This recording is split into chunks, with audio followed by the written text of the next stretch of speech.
கனமழை வெள்ளத்தால் பாதிப்புக்குள்ளான சென்னை, திருவள்ளூர், காஞ்சிபுரம் ஆகிய மாவட்டங்களில் முதலமைச்சர் செல்வி ஜெயலலிதா உத்தரவின் பேரில் மேற்கொள்ளப்பட்ட போர்க்கால அடிப்படையிலான சீரமைப்பு மற்றும் நிவாரணப் பணிகள் காரணமாக இயல்பு நிலை திரும்பியுள்ளது.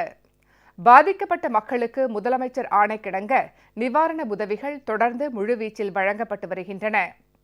திருவள்ளூர் மாவட்டம் பூந்தமல்லி அருகே உள்ள பனையாத்தம்மன் நகர் பகுதியில் வெள்ளத்தால் பாதிக்கப்பட்ட 350 குடும்பங்களுக்கு குடம், பால் பவுடர், போர்வை உள்ளிட்ட நிவாரணப் பொருட்களை அமைச்சர்கள் திரு எடப்பாடி கே பழனிசாமி, திரு பி.வி. ரமணா உள்ளிட்டோர் வழங்கினர்.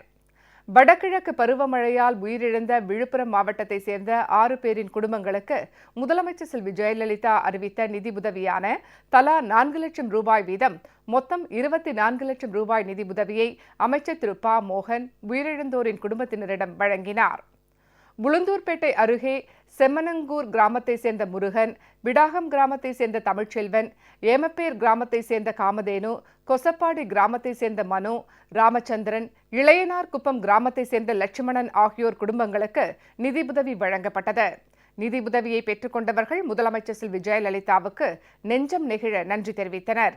எங்கள் வீட்டுக்காரங்க வெள்ளத்தில் அடிச்சுட்டு போயிட்டாங்க. கனமழையால் முதலமைச்சர் அம்மா 4 லட்சம் உதவி செஞ்சு என் பிள்ளைக்கு எனக்கு உதவியாக இருக்கிறாங்க. முதலமைச்சர் ரொம்ப நன்றி. திருவாரூர் மாவட்டத்தில் மழையால் வீடுகள் பாதிக்கப்பட்ட மக்களுக்கு அந்தந்த வட்டாட்சியர் அலுவலகத்தில் நிவாரண உதவித்தொகை மற்றும் உதவிப் பொருட்களை அமைச்சர் திரு ஆர் காமராஜ் வழங்கினார்.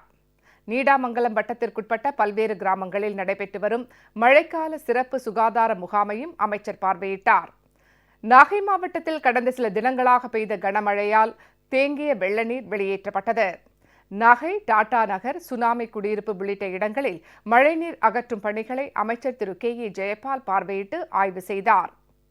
மாவட்ட ஆட்சியர் உள்ளிட்டோர் உடனிருந்தனர். கொள்ளிடம் ஆற்றில் 25,000 கனஅடி தண்ணீர் வந்து கொண்டிருக்கிறது. அமராவதி அணையிலிருந்து வெளியேற்றப்படும் உபரி நீர் கல்லணை வழியாக வெளியேற்றப்படுகிறது. இதனால் கரையோர பகுதிகளான அளக்குடி, நாதல்படுகை, வெள்ளமணல் உள்ளிட்ட கிராமங்களில் வசித்த மக்கள் பாதுகாப்பான இடங்களில் தங்க வைக்கப்பட்டுள்ளனர். கொள்ளிடம் ஆற்றின் தீவு கிராமமான வெள்ளமணல் பகுதியில் மேற்கொள்ளப்பட்ட முன்னெச்சரிக்கை நடவடிக்கைகளை அமைச்சர் திரு கே. ஏ. ஜெயபால் மற்றும் அதிகாரிகள் பார்வையிட்டனர். திருச்சி கிழக்கு சட்டமன்ற தொகுதிக்குட்பட்ட ஈபி ரோடு, தேவதானம் ஆகிய பகுதிகளில் கனமழையால் வீடுகள் சேதமடைந்த 32 குடும்பங்களுக்கு முதலமைச்சர் செல்வி ஜெயலலிதா உத்தரவின் பேரில் நிவாரண உதவித்தொகை மற்றும் வேட்டி சேலை உள்ளிட்ட பொருட்களை அரசு தலைமை கொறடா திரு ஆர் மனோகரன் வழங்கினார். மாநகராட்சி மேயர் உள்ளிட்டோர் கலந்து கொண்டனர். தூத்துக்குடியில் கனமழையால் மேற்கூரைகள் சேதமடைந்த வீடுகளை அமைச்சர் திரு எஸ்.பி. சண்முகநாதன் பார்வையிட்டு ஆய்வு செய்தார்.